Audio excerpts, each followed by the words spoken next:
ഡൽഹിയിലെ രാഷ്ട്രീയം മാറുകയാണ്. 27 വർഷങ്ങൾക്ക് ശേഷം BJP അവിടെ അധികാരത്തിൽ വരും എന്ന ഒരു എക്സിറ്റ് പോളുകളാണ് ഇപ്പോൾ പുറത്തു വരുന്നത്. കഴിഞ്ഞ 12 വർഷത്തോളമായിട്ട്, ഏകദേശം 12-12.5 വർഷത്തോളമായിട്ട്, ഒരു AAP ആണ് അവിടെ ഭരിച്ചുകൊണ്ടിരിക്കുന്നത്.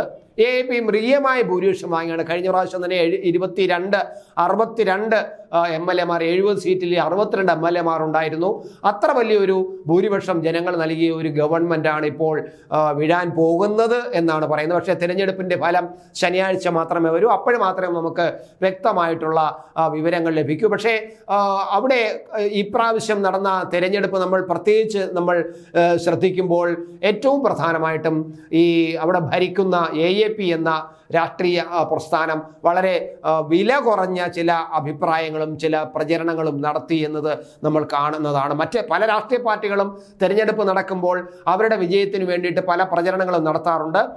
അത് നമ്മൾ വിലയിരുത്താറുമുണ്ട്. പക്ഷേ അവിടെ ഈ ഹരിയാനയുമായി ബന്ധപ്പെട്ട് യമുന നദിയുടെ വെള്ളം അവിടുന്ന് വിഷം കലക്കി വിടുന്നു എന്നൊക്കെ പറഞ്ഞുള്ള പ്രചരണം ഒരുപക്ഷെ ഡൽഹിയിലെ സാധാരണക്കാരായ വോട്ടർമാരെ സ്വാധീനിക്കാൻ വേണ്ടിയായിരിക്കും ഇവർ ഈ കെജ്രിവാൾ അത്തരത്തിലുള്ള പ്രചരണം നടത്തിയത്. പക്ഷേ അത് വളരെ മോശപ്പെട്ട, വളരെ തരം താഴ്ന്ന ഒരു പ്രചരണമായി മാറി എന്ന് വിലയിരുത്തേണ്ടത് ഈ ശനിയാഴ്ചത്തെ റിസൾട്ട് വരുമ്പോഴാണ്. പക്ഷേ ഈ പറയുന്ന എക്സിറ്റ് പോളുകൾ വരുമ്പോൾ ജനങ്ങൾ ഈ കെജ്രിവാളിൻ്റെ അഭിപ്രായത്തെ മാനിച്ചിട്ടില്ല, തള്ളിക്കളഞ്ഞു തന്നെയാണ് വിലയിരുത്താൻ തോന്നുന്നത്. പക്ഷേ കണ്ടറിയാം നമുക്ക് ഈ ശനിയാഴ്ച എങ്ങനെയാണ് വരാൻ പോകുന്നത്. മാത്രമല്ല തിരഞ്ഞെടുപ്പ് കമ്മീഷനുമായിട്ട് പോലും പലപ്പോഴും കെജ്രിവാൾ തിരഞ്ഞെടുപ്പ് കമ്മീഷൻ എന്ന് പറയുന്നത് ഒരു ഭരണഘടനാ സ്ഥാപനമാണ്.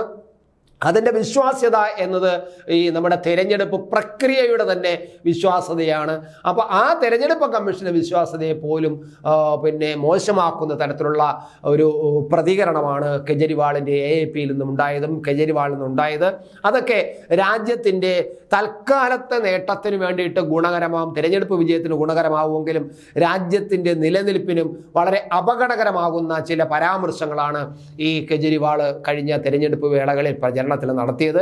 അത് തിരഞ്ഞെടുപ്പ് കമ്മീഷൻ പോലും വിശദീകരണം ചോദിക്കുകയും അദ്ദേഹം വിശദീകരണം കൊടുക്കുകയും ചെയ്തു.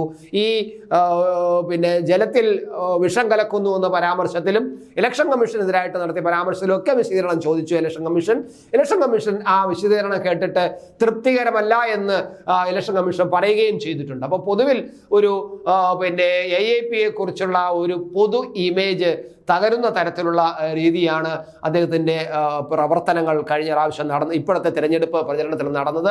എന്തായാലും 27 വർഷങ്ങൾക്ക് ശേഷം രാജ്യ തലസ്ഥാനത്ത് BJP അധികാരത്തിലേറുമെന്ന ചില എക്സിറ്റ് പോളുകൾ വരുന്നു. നിയമസഭാ തെരഞ്ഞെടുപ്പിലെ വോട്ടെണ്ണൽ പൂർത്തിയായതിന് പിന്നാലെ വന്ന എക്സിറ്റ് പോൾ ഫലങ്ങളിലാണ് BJPയുടെ മുൻതൂക്കം. അതിൽ PMAXന്റെ എക്സിറ്റ് പോളിൽ BJPക്ക് എക്സിറ്റ് പോളിൽ 39 മുതൽ 49 വരെ സീറ്റുകളാണ് ലഭിക്കുമെന്നാണ് പ്രവചനം. ആം ആദ്മി പാർട്ടിക്ക് 21 മുതൽ 31 വരെ സീറ്റുകളും കോൺഗ്രസ് 1 സീറ്റ് വരെ ലഭിച്ചേക്കുമെന്നുള്ള PMAXന്റെ പ്രവചനം വരുന്നു. കോൺഗ്രസിന് അവിടെ ഒരു കാലഘട്ടത്തിൽ ഒരു 10-12 വർഷത്തിന് മുമ്പ് ഭരിച്ചിരുന്ന മുഖ്യമന്ത്രി ഉണ്ടായിരുന്ന ഒരു വലിയൊരു തലസ്ഥാന നഗരത്തിൽ ഇപ്പോൾ 1 സീറ്റോ 2 സീറ്റോ മാത്രമേ കോൺഗ്രസ് ലഭിക്കുന്നു എന്നതാണ്. അങ്ങനെ കിട്ടിയാൽ പോലും കോൺഗ്രസിന് വലിയ നേട്ടമായിട്ടാണ് കോൺഗ്രസ് നേതാക്കൾ കരുതുന്നത്. എന്തായാലും JVC എന്ന് പറയുന്ന സ്ഥാപനം എക്സിറ്റ് പോൾ ഫലത്തിൽ BJPക്ക് വൻ മുന്നേറ്റമാണ് പ്രവചിക്കുന്നത്. BJPക്ക് 39 മുതൽ 45 വരെ സീറ്റുകളാണ് JVC പ്രവചിക്കുന്നത്. ആം ആദ്മിക്ക് 22 മുതൽ 31 വരെ സീറ്റുകളും കോൺഗ്രസിന് 2 സീറ്റ് വരെ മാത്രമേ JVC പ്രവചിക്കുന്നുള്ളൂ. മാട്രിക്സ് എക്സിറ്റ് പോളിൽ BJPക്ക് 35 മുതൽ 40 വരെ സീറ്റുകളാണ് പ്രവചിക്കുന്നത്. ആം ആദ്മിക്ക് 32 മുതൽ 37 വരെ സീറ്റുകളും കോൺഗ്രസിന് 1 സീറ്റും ഈ മാട്രിക്സ് എന്ന് പറയുന്ന സ്ഥാപനം പ്രവചിക്കുന്നു.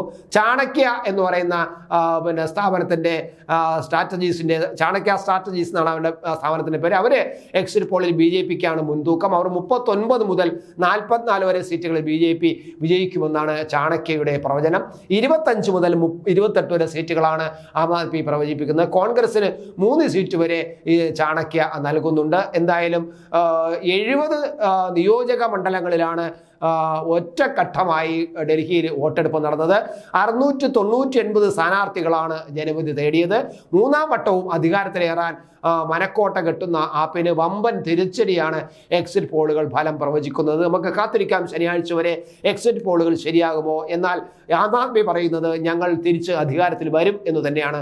എന്നാൽ BJP നേതാക്കൾ പറയുന്നത് ഞങ്ങൾ ഡൽഹിയിൽ സർക്കാർ ഉണ്ടാക്കുമെന്നും. എന്തായാലും എക്സിറ്റ് പോളുകളുടെ അലയൊലികൾ തീരുമ്പോൾ ശനിയാഴ്ച തെരഞ്ഞെടുപ്പ് ഫലം വരും. അപ്പോൾ നമുക്ക് വിലയിരുത്താം.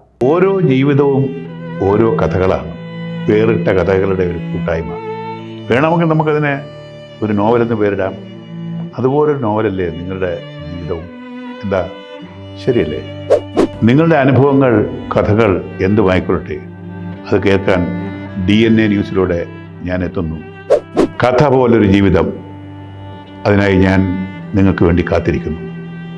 നമുക്ക് ഒന്നിച്ച് കാണാം, കുറേ കാര്യങ്ങൾ സംസാരിക്കാം, വേദനകൾ പങ്കിടാം. നിങ്ങളുടെ വിഷയങ്ങൾ, അനുഭവങ്ങൾ അത് ഞങ്ങളെ അറിയിക്കേണ്ട വിലാസം താഴെ കൊടുക്കുന്നു.